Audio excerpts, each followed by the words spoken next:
Just to give you an example of how metabolically active the brain is, the brain consumes 20% of all the oxygen in the blood, 25% of all the glucose in the blood, and yet it's only 2% of the weight of the body. Now, one of the first hints that there might be a connection between what you eat and your behavior was by Dr. George Gould back in 1910. So we see this is not completely new. And then we see in 1935 it was found that hypoglycemia, low blood sugar, could mimic many of the serious neurological and psychological conditions like anxiety, neurosis, hysteria, neurasthenia, and even psychosis could be imitated by people becoming hypoglycemic.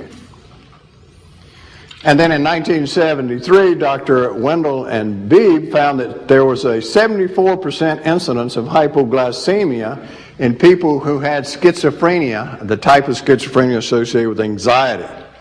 In other words, a very hyperactive schizophrenic. Almost three-quarters of them were hypoglycemic. And we'll see what that does. And we're seeing a strong connection between sugar metabolism, carbohydrate metabolism in the brain, and various psychological conditions. For instance, they found 60% of the members of families that have hyperactive children either have diabetes, obesity, alcoholism, all three, which are all sugar consumption problems. So there's a very strong correlation there in hyperactivity in children. More research indicated that 75% of all prisoners were hyperactive as children. So it's taking it back all the way to this childhood that was programming that child for criminal behavior later in their life. Now let's look at the effect of crime and nutrition. This was done by Dr. Stitt, who was a probation officer in Ohio, who did some research on the effect of diet and probation violators.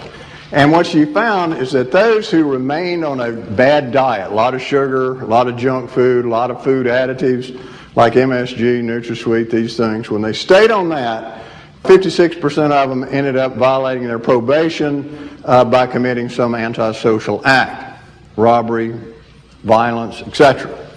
But if they were switched to a healthy diet, only 8% ever broke their probation. So there was a tremendous change in their behavior just by changing their diet. And these are felons. When they looked at narcotic abuse, they found the same thing, is that those who maintained the bad diet, the high sugar diet, junk food diet, 47% of them continued to use narcotics while they were on probation. Whereas those who were switched to the better diet, only 13% of them violated their probation by using narcotics. So it's a rather profound effect. It's not a minor effect. They also coincidentally found there was a dramatic reduction in suicides. So there was a strong correlation between this high sugar, high junk food diet and suicidal behavior. Now the Alabama prison system also did the similar study. They changed the diet of some of the prisoners and used the others as control. They found that there was a 42% reduction in criminal events when they changed these criminals' diet. And that there was a 61% reduction in antisocial behavior at 1 year.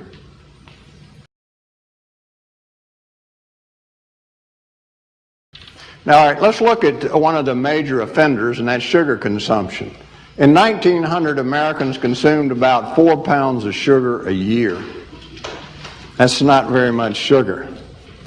Now they consume about 129 pounds a year, a 2,500% increase in sugar consumption. So we've seen multiple large studies, well-controlled studies, that the amount of sugar in your diet has direct activity in terms of your criminal behavior, your propensity to violent acts, and to antisocial behavior. And we know that MSG can induce intense rage if you just put minute concentrations in this part of the brain. If you do a little micro injection, you can make a mouse attack a cat. And it can even kill the cat. I mean, it is an intense rage that's almost uncontrollable. Now, when you're hypoglycemic and you add MSG at the same time, you produce a tremendous magnification of this effect. Now, this happens in society all the time. If you go and you have your soda and you're drinking it, and you're nibbling on some Doritos, which are very high in MSG, that's why they taste so good, and your MSG level, your glutamate level in your blood starts to rise. The glutamate stimulates insulin release, the sugar stimulates insulin release, your blood sugar falls, and in susceptible people, which is a lot of people, you can fall into severe rage. Study a prison system in 5 different states, and they looked at adult felons, and they looked for deficiencies in a lot of different nutrients, but mainly magnesium, zinc, folate, and vitamin B6. What they found in all 5 states was that violent offenders had the most deficiencies of all the prisoners. The more violent, the more deficiencies. So it's not just hypoglycemia. Oklahoma Children's Center did a similar study, and they found there was a 43% reduction in serious crime when they changed the diet. They got rid of the high-fat, high-sugar diet and junk food that these childhood offenders were on. When they wanted to objectify it and say, well, is there any objective evidence of change in brain function, they look at EEG function in felons. These are serious criminals, and what they found is that there were about 14 different abnormalities in their EEG. When they switched their diet, it went from 14 to 2 abnormalities. So the EEG improved considerably, and one child went from 6 to 0 abnormalities with giving a simple vitamin.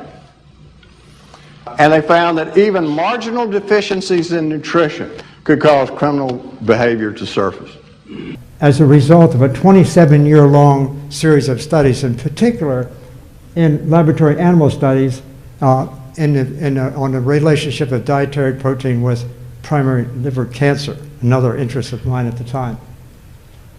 Now, I'm just going to show you just quickly, just a little bit of background what that study said in the very beginning, and certainly it influenced me.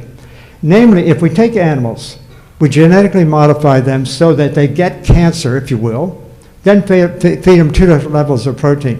20%, which is the generous, that's the usually recommended levels, compared to 5%. You can see the 20% protein animals, they grew those cancers well.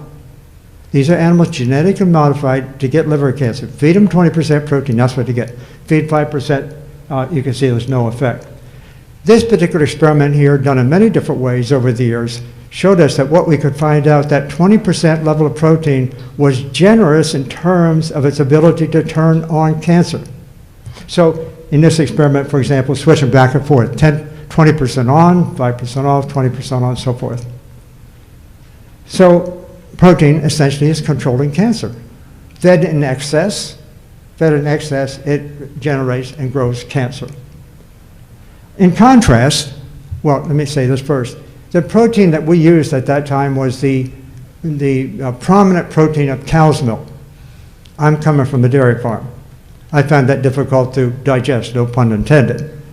But in any case, I found that a difficult proposition. But nonetheless, there it was. We did it in so many ways. Elevate protein up to 20%, we get cancer. But soy and wheat protein, 2 plant proteins, turned it off.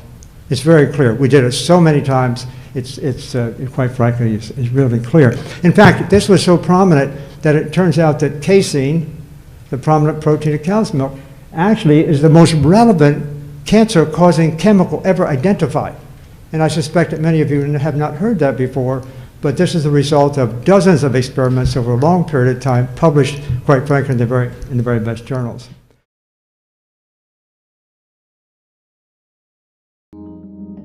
About us.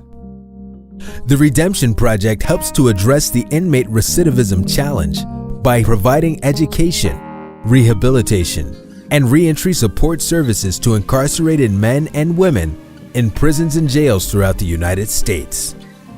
At the heart of this initiative is a powerful emotional, psychological, and nutritional literacy programming platform that offers prison inmates encouragement and the necessary support tools to take stock of the life experiences that have propelled them into criminal activity, take responsibility for their criminal behavior, change lifelong patterns of violence and addiction, and build productive lives. As soon as I got out here, I felt like a connection with Earth, I guess you could say, like with the plants and stuff like that. Like I felt more in tune with them and more connected with Mother Nature. Our mission is to create opportunities for inmates to transform their own lives by fostering behavioral changes that promote personal responsibility, environmental stewardship, healthy relationships, and positive contributions to society. As a national environmental literacy and job readiness program, the Redemption Project is grounded in the belief that with the proper assistance, ex-offenders returning to the community can overcome the many barriers to successful living that the incarceration experience can create.